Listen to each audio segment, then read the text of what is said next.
केंद्रीय मंत्री ने कहा कि मोदी ने पाकिस्तान के खिलाफ डिप्लोमेटिक सर्जिकल स्ट्राइक की है। केंद्रीय राज्य मंत्री बीएल वर्मा ने कहा कि आतंकी घटना बर्दाश्त नहीं है। भारतीय सेना पाक की भूमि पर बड़ी कार्रवाई करेगी। खबर बदायूं से। बदायूं में केंद्रीय राज्य मंत्री बीएल वर्मा ने कश्मीर पर हुई घटना पर कहा कि पहले भी भारत ने आतंकी घटनाओं पर पाकिस्तान को सबक सिखाया है।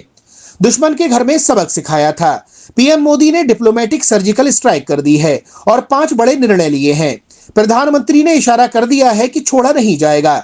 हमारी सेना बड़ी कार्रवाई जल्द करेगी। विश्व में 2 देश अमेरिका और इजराइल दुश्मन को घर में घुसकर मारते थे, वहीं अब भारत भी उसमें शामिल है। ऐसा भारत पहले कर चुका है और आगे भी ऐसा करेगा। भारत ऐसी कार्रवाई करेगा कि आतंकवादी भारत की तरफ मुड़कर नहीं देखेंगे। भारत के प्रधानमंत्री, कैबिनेट के लोग, सेना अध्यक्ष रणनीति बना रहे होंगे और जल्द ही उस पर अमल किया जाएगा। घटना को जिन दुस्साहसी और इस तरह के लोग जिन्होंने इसको अंजाम दिया है उनको मैं फायर कह सकता हूँ, लेकिन ये माननीय प्रधानमंत्री मोदी के नेतृत्व में चलने वाली सरकार है। ऐसे कृत्य करने वालों को याद रखना चाहिए। उरी और पुलवामा में भी घटना हुई और जिस तरह से दुश्मन के घर में घुस करके सबक सिखाने का काम किया था, तब आपने प्रधानमंत्री मोदी जी ने एक तरह से डिप्लोमेटिक सर्जिकल स्ट्राइक कर दी है, 5 बड़े निर्णय लेकर के। और कल जिस तरह से हमारे प्रधानमंत्री ने कहा, धरती के किसी भी छोर पर ऐसे आतंकवादी, ऐसे मास्टरमाइंड और ऐसे उनको ट्रेनिंग देने वाले लोग बचेंगे नहीं।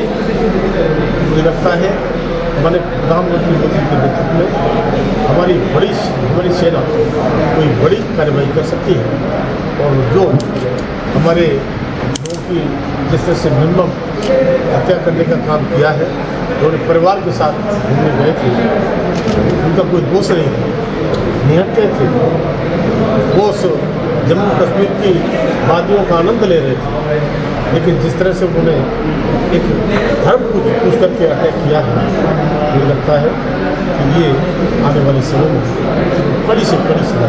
देश में उबाल है और देश के लोग ये कह रहे हैं इसका बदला होना चाहिए, खून का बदला खून होना चाहिए।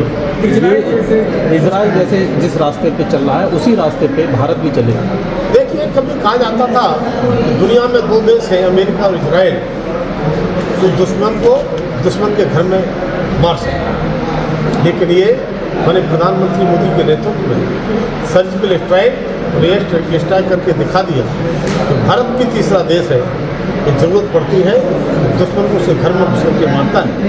तो मैं कह सकता हूँ कि हमारी बहादुर सेना पर पूरा भरोसा है, हमारे प्रधानमंत्री मोदी के नेतृत्व पर पूरा भरोसा है कि वो वास्तव में इतनी बड़ी कार्रवाई होगी तो शायद आतंकवादी भारत की तरफ होकर देखेंगे।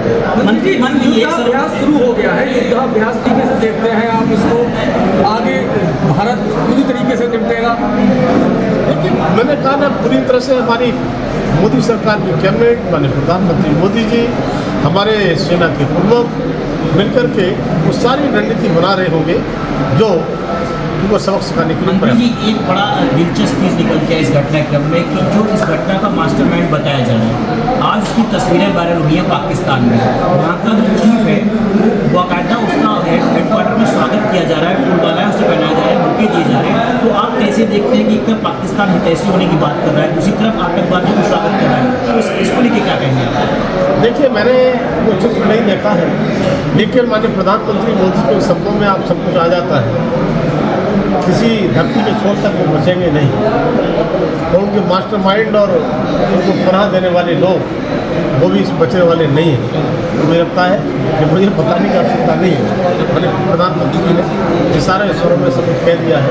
आप देखते रहिए और निश्चित रूप से इसका बदला ठीक प्रकार से लिया जाएगा और मैंने प्रधानमंत्री मोदी पर देश की जनता भरोसा करती है और सेना जिस तरह से नेतृत्व में बड़ी कार्रवाई तक की है, मुझे लगता है फिर हमारे सैनिक, बहादुर सैनिक कोई कार्रवाई को अंजाम दिया। मंत्री जी आखिरी सवाल है, जिस तरीके से कश्मीर में अटैक हुआ वहाँ पर जो रेवेन्यू के सोर्सेज थे पाटिल स्थल के, वहाँ के जो मुस्लिम समुदाय के लोग हैं वो लगातार कैंडल मार्च कर रहे हैं और लगातार उनकी मांग है कि इंडिया को स्ट्राइक करनी चाहिए पाकिस्तान पे। तो पहली बार ऐसा हो रहा है कि मुस्लिम समुदाय के लोग भी देश के साथ खड़े हुए हैं, जबकि मुस्लिम आतंकवाद की बात की जा रही है। देखिए, ये केवल अटैक उन हमारे जो बेचारे उनकी हत्या की उनकी नहीं हुई है। मुझे लगता है कि कश्मीरियों के साथ अटैक हुआ, जो कश्मीरियों के लिए जो खुशी का अवसर मिला था, उनका व्यापार बढ़ा था, उनके पिकनिक के लिए लोग देश भर से किस तरह से जाते थे, मुझे लगता है वो दहशत में होने के कारण से अब उनकी रोजी रोटी पर आ गई है। इसलिए वो ऐसे लोग भी इस घटना के साथ हमारे साथ खड़े हैं।